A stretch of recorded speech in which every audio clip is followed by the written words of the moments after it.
আমি সর্বপ্রথম ৭১-এর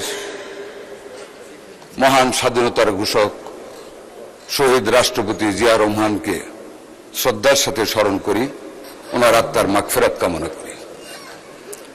আত্মার মাগফিরাত কামনা করি বাংলাদেশের প্রথম মহিলা প্রধানমন্ত্রী, সংসদীয় গণতন্ত্রের প্রবর্তক, মৃত্যুর আগে যিনি 18 কোটি মানুষের অভিভাবিকা হিসেবে খ্যাতি নিয়ে গিয়েছেন, ওনাকে শ্রদ্ধার সাথে স্মরণ করি, ওনার আত্মার মাগফিরাত কামনা করি। মাগফিরাত কামনা করি ৭১-এর বীর স্বাধীনতা যুদ্ধের সকল বীর শহীদানের প্রতি। জুলাই বিপ্লবীদের যারা শহীদ হয়েছেন তাদের আত্মার মাগফিরাত কামনা করি, সকল আহতদের প্রতি সমবেদনা জানাই। মিজেলে যেই ৬ শতাধিক মায়ের বুক খালি হয়েছে, যে শিশুরা মিজেলে এবং নিউমোনিয়ায় জীবন অবসান ঘটেছে, তাদের রুহের মাগফিরাত কামনা করি। অত্যন্ত ব্যথাতুর হৃদয় মাননীয় স্পিকার, ৮ দিন হাসপাতালে অবহেলা, অসতর্কতার কারণে যেই ৬টি মায়ের বুক খালি হয়েছে, যেই ৬টি শিশুর নির্মম মৃত্যু ঘটেছে, সেই পরিবারগুলির প্রতি আমি আমার সমবেদনা জানাচ্ছি, আমার পক্ষ থেকে, আমার সরকারের পক্ষ থেকে, এই সংসদের পক্ষ থেকে। মাননীয় স্পিকার, জীবনে অনেক নসিহত শুনেছি। বক্তৃতা যাইতে চেয়েছিলাম বাজেটে, কিন্তু অনেকেই বলেছে না গিয়ে একটা ব্যাপারে বলতে চাই। এই কিছুক্ষণ আগে একজন মাননীয় সংসদ সদস্য ওই বেঞ্চের সূরা নসর থেকে একটা আয়াত বলেছেন, ফাসাব্বি বিহামদি রাব্বিকা আস্তাগফির। যে কোনো অ্যাচিভমেন্টের সাকসেসের পরে আল্লাহর প্রশংসা করা। একদম সত্য বলেছেন মাননীয় স্পিকার, আমরাও এই প্রশংসাই করি আল্লাহর। হয়তো ভুলে যেতে পারি কোনো সময়, পরে মাপ চেয়ে নেই। কিন্তু একটি কথা ওনাকে বলতে চাই, সূরা নজম থেকে 4টা আয়াত পড়তে চাই। বিসমিল্লাহির রহমানির রহিম। ওয়ান নাজমি ইজা হাওয়া মা দোয়াল্লা সাহিবুকুম ওমা গাওয়া ওমা ইয়ান্তিকু আনিল হাওয়া ইন হুয়া ইল্লা ওয়াহিয়ু ইউহা। আল্লাহ তাআলা এই সূরাটিতে কসম কেটেছেন, কসম অস্তগামী নক্ষত্র রাজির, তোমাদের সঙ্গী বিভ্রান্ত না, সে পথভ্রষ্ট না, মানে আমাদের নবী মুহাম্মদ সাল্লাল্লাহু আলাইহি ওয়াসাল্লাম। তিনি যা বলেন তার নিজ থেকে বলেন না, তিনি যা বলেন আল্লাহর কাছ থেকে ওহী প্রাপ্ত হয়ে বলেন। সেই ওহী কোরআনের মাধ্যমে যা বলেন উনি, ওইটা একটা ওহী। মাননীয় স্পিকার, উনি তো আমাকে নসিহত করেছেন আমাদেরকে। আমি জিজ্ঞেস করি ওনাকে খুব বিনয়ের সাথে, আমাদের নবী কোথাও কি বলেছেন আল্লাহর নির্দেশে যে নীতিতে ভোট দিলে বেহেশতে যাওয়া যাবে? এই যে শিরকটা করলেন, এটার জন্য কি ওনারা ক্ষমা চাবেন না? এটা কি শিক্ষা নেবেন না মাননীয় স্পিকার? মাননীয় স্পিকার, একজন মাননীয় সংসদ সদস্য 18/6/2026 এই সংসদে বক্তব্য রেখেছেন। এত রাজস্বের বিবরণ দিয়েছে সরকার, মাননীয় অর্থমন্ত্রী, এই রাজস্বের যোগান কোত্থেকে আসবে আমার মাথায় ঢুকে না, উনি বলেছেন। মাননীয় স্পিকার, উনার মাথায় তো এটা ঢুকবে না। এটা ঢুকতে হলে তো আমাদের মাননীয় প্রধানমন্ত্রী জনাব তারেক রহমানের মাথার কিছুটা অংশ ওখানে নিতে হবে, এটা তো সম্ভব না। এটাকে মাননীয় স্পিকার অনেক দিন ভাবতে হবে। আপনি তো অনেক সময় কবিতা বলেন, জানেন। কবিগুরু রবীন্দ্রনাথ ঠাকুর একটা গল্প লিখেছিলেন বর্ষা। তার 2টা শেষ লাইন ছিল, এমন দিনে তারে বলা যায় এমন ঘন ঘোর বরিশায়। কিন্তু বর্ষার রূপটা কিন্তু উনি বর্ণনা করে যেতে পারেননি। উনি শুধু বলে গিয়েছেন কি রূপ যে বর্ষার, এটা বলে যেতে পারেননি। আমাদের মাননীয় প্রধানমন্ত্রী জনাব তারেক রহমান প্রবাসী জীবন ছেড়ে ঢাকায় পা দিয়ে 300 ফুটে একটা কথা বলেছিলেন, I have a plan for the country and I have a plan for the nation. এটাই হলো এই বাজেটের রাজস্ব। এই যে পুরো বাজেটটার মধ্যে মাননীয় স্পিকার উনি কিভাবে বুঝবেন? ওনাকে অনেকদিন অ্যানালাইসিস করতে হবে কি প্ল্যান তারেক রহমানের ভিতরে। আমি শুধু একটি কথা বলবো এই প্রসঙ্গে, এই budget is not a quantitative budget only. আমরা ইকোনমিক্সে আমরা বাজেট পড়েছি, কোয়ান্টিটি চেয়ে আমরা বেশি পড়েছি কোয়ালিটেটিভ স্টাডি। এই বাজেটটার দিকে মাননীয় স্পিকার তাকান, বিএনপি যখনই ক্ষমতায় এসেছে, BNP government has created something very different for the nation. যেমন 91 বাজেটে মাননীয় তৎকালীন প্রধানমন্ত্রী বেগম খালেদা জিয়ার নির্দেশে আমাদের তৎকালীন মাননীয় অত্যন্ত সার্থক অর্থমন্ত্রী একটা বাজেট দিয়েছিলেন, যেখানে ভ্যাট এনেছিলেন। এই বেঞ্চ থেকে তুফান উঠেছিল, ভ্যাট মানুষের পকেট কেটে টাকা নিয়ে যাবে, ডুপ্লিকেশন অফ ট্যাক্স হবে, মানুষ গরিব হয়ে যাবে। মাননীয় স্পিকার, দ্বিতীয় দিনে আমি ব্যাটের উপর বক্তব্য দিয়েছিলাম, সেই প্রসঙ্গে আমি যাব না। ওই ব্যাট যদি তখন ইমপ্লিমেন্ট না হইতো, ওই দিন এমনই এক মাননীয় সংসদ সদস্য বলেছিলেন, ব্যাট কি জিনিসটা আমরা বুঝি না।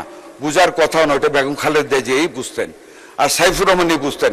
ঠিক আজকে ওই রেভিনিউ বাজেটের কথা আমাদের প্রধানমন্ত্রী তারেক রহমানই শুধু বুঝেন। Only he has that intellect and capacity to understand the intrinsic values of this budget. এটা ওনারা বুঝবেন না। ওনারা বুঝতে হলে আমি কয়েকটা টার্ম উল্লেখ করবো শুধু। মাননীয় speaker, family card it's a new invention in this budget for the whole nation. Farmers card, it's a tremendous declaration to assist in to remove the financial poverty of the farmers in times of their need. Health card, আমি আর কি বলবো health card সম্বন্ধে মাননীয় speaker, is the fundamental support the people's health, যেটার total বিবরণ দেওয়া হয়েছে এই বাজেটে। 1 লক্ষ স্বাস্থ্যকর্মী নিয়োগ, it's a tremendous declaration to remove the unemployment from the nation. শিল্প স্থাপনের ক্ষেত্রে সিঙ্গেল উইন্ডো সিস্টেম, যিনি বলেছেন বুঝেন না, উনি বুঝবেন না এই বাংলা এই ইংরেজি। এটার জন্য লেসন নিতে হবে আমাদের অর্থমন্ত্রী এবং মাননীয় প্রধানমন্ত্রীর কাছ থেকে। সিঙ্গেল উইন্ডো সিস্টেম, যেখানে এক জায়গায় দাঁড়িয়ে সকল অনুমতি নিয়ে একটা লোক বিনা পরিশ্রমে শিল্প উদ্যোক্তা হিসেবে কাজ শুরু করতে পারবে। It's a new concept in this budget, it's a qualitative budget, যেটার ওয়েট অনেক বেশি, যেটা কার্ডিনালি মেজার করা যাবে না, which can only be measured by ordinal concept. মাননীয় স্পিকার, প্লাগ অ্যান্ড প্লে শিল্প সুবিধা। মাননীয় speaker, what are the languages used in the budget, কি সমালোচনা করবেন আপনার এই বাজেটে? Please go into the concept, to understand the ideological concept of this budget, to understand the ideology of the government, what the government want to do for the nation, for the welfare of the nation, total নেশনের জন্য। Plug and play, plug লাগান, movie দেখেন অথবা কোরআন recitation শুনেন, এইটাই plug and play system. আপনি যাবেন, industry কাজ শুরু করুন, সব রেডি থাকবে। Electricity, gas, water, plot, development of plot, drainage system, everything shall be made by the government and you can start plug and play. এই যে কনসেপ্ট। জলবায়ু দূষণে মাননীয় স্পিকার, এই যে একটা কনফারেন্স করে আসলাম হুয়ের সাথে, জলবায়ু ডিফারেন্স সারা পৃথিবীকে কাবু করে ফেলতেছে, সেখানে উই আর দ্য পায়োনিয়ার। সেটা প্যারিসের কনফারেন্স আমার বক্তব্যের পরে all the health ministers had agreed it, যে Bangladesh is pioneer under the leadership of the present prime minister, যে আমরা জলবায়ু দূষণের জন্য সৌর বিদ্যুতে যাচ্ছি, আমরা primitive system of bricks manufacturing avoid করে স্ল্যাব সিস্টেমে যাচ্ছি, আমরা উইন্ড ইলেকট্রিসিটির কথা আমরা চিন্তা করেছি, লাইক দ্য ডেভেলপড কান্ট্রিজ। মাননীয় স্পিকার, আমরা সেটাতে যাচ্ছি। আউট অফ পকেট এক্সপেন্স গরিবের, আগে কোনোদিন আপনারা শুনেছেন, এখানে অনেকে আগে এমপি ছিলেন, সাধারণ ভাই ছিলেন অনেকগুলি সংসদে। Have you ever heard this concept, out of pocket expense কমাতে হবে মানুষের? এই গরিব মানুষের কথা চিন্তা করে এই বাজেটে এটাকে আনা হয়েছে। ইটস এন হিউম্যানিটেরিয়ান সার্ভিস, এটাকে প্রশংসা করেন। Why you criticise the quantity of this budget, whether I can collect the revenue or not, revenue will automatically come, we are solvent, আমাদের রেভিনিউর কোনো অসুবিধা হবে না। ডেফিসিট বাজেটের কথা বলেন, deficit word is very important in the budget. পৃথিবীর কোনো দেশে ডেফিসিট বাজেট, ডেফিসিট ছাড়া বাজেট প্রিপেয়ার হতে পারে না। It's an expectation, it's an optimisation of the economic thought of a government, which Mr Tarique Rahman under his leadership they have done it. মাননীয় speaker, এই যে আউট পকেট এক্সপেন্সেস কমাবে কিভাবে দেখেন, ওষুধের কাঁচামালের শুল্ক হ্রাস করা হয়েছে। Active pharmaceutical ingredient, doctor Farid সাহেব নাই, উনি হলে বুঝতেন, ওষুধের কেমিক্যাল সৃষ্টি করতে হলে অ্যাক্টিভ ফার্মাসিউটিক্যাল ইনগ্রেডিয়েন্টস লাগে, ওইটার ট্যাক্স অনেক হাই। 52টা আইটেমের উপর মাননীয় মাননীয় স্বাস্থ্যমন্ত্রী, আপনি স্বাস্থ্য মন্ত্রণালয় সম্পর্কিত বোধহয় কিছু কথা বাকি আছে।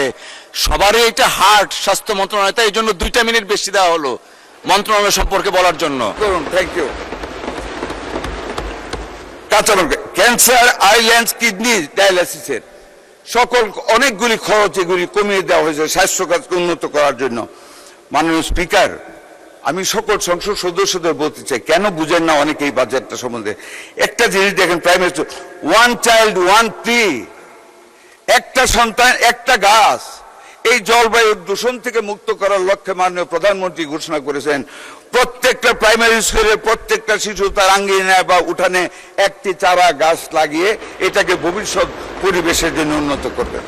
মাননীয় স্পিকার, আপনি আমাকে অনুরোধ করেছেন স্বাস্থ্য খাতে। হ্যাঁ, আমি স্বাস্থ্য খাতে, মাননীয় স্পিকার, আমি ছিলাম না, অনেক মাননীয় সংসদ সদস্য আজ দিন নিয়ে কথা বলেছেন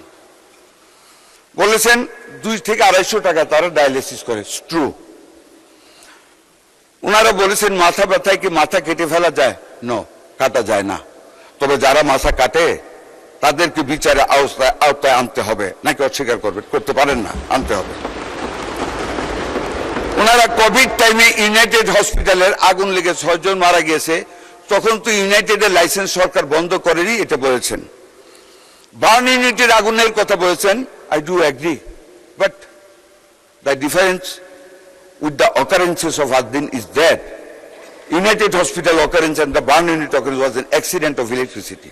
But Adin'er যে ঘটনা ঘটেছে আপনারা কেউ জাননি। আজকে সংসদে কথা বলেন আপনারা, 6টা শিশু যখন চায় হাত পা বাইরে যখন বিশ্রায় কাঁদতেছিল মাননীয় স্পিকার বাঁচার জন্য, সে হাইপার ক্যাপনিয়ায় এসি বন্ধ করে দিয়েছে, ঘরে জানালা নেই, কাছে বন্ধ, কোনো অক্সিজেন নেই, 16-17 জন মানুষ মায়েরা কাঁদতেছে, ছুটাছুটি করতেছে। একজন ডাক্তার, এই 2 মিনিট বাড়িয়ে দেন প্লিজ, 2 মিনিটস। মাননীয় স্পিকার 1 মিনিট, 2 মিনিট আছে নেই। মাননীয় স্পিকার, সেই বাচ্চাগুলি ছটফট করতে করতে কার্বন ডাই অক্সাইডের জন্য তারা মৃত্যুর কোলে ঢলে পড়েছে, মালিক দেখতে পর্যন্ত যাননি। কিন্তু আজ দিন আমি গিয়েছি, পরের দিন আমি 2 জন ডাক্তারের সাথে কথা বলেছি, দে এগ্রিড যে এটা অবহেলার কারণে অক্সিজেনের অভাবে বাচ্চাগুলি মারা গিয়েছে। আমরা কি বসে থাকবো? মাননীয় speaker, we want to bring all the hospitals under discipline. সবার আগে বাংলাদেশ, সবার আগে এই দেশের 18 কোটি মানুষ, সেই মানুষের স্বাস্থ্য, সেই মানুষের মূল্যবোধ আমাদের দেখতে হবে। সেই বাচ্চাগুলি মারা গেল, কয়টা টাকা দেওয়ার ঘোষণা করেছে তাও পুরা দেয়নি, ওরা আমার কাছে এসেছে। মাননীয় স্পিকার, আমরা লাইসেন্স স্থগিত করেছি। আপনারা প্রতিটা জিনিসকে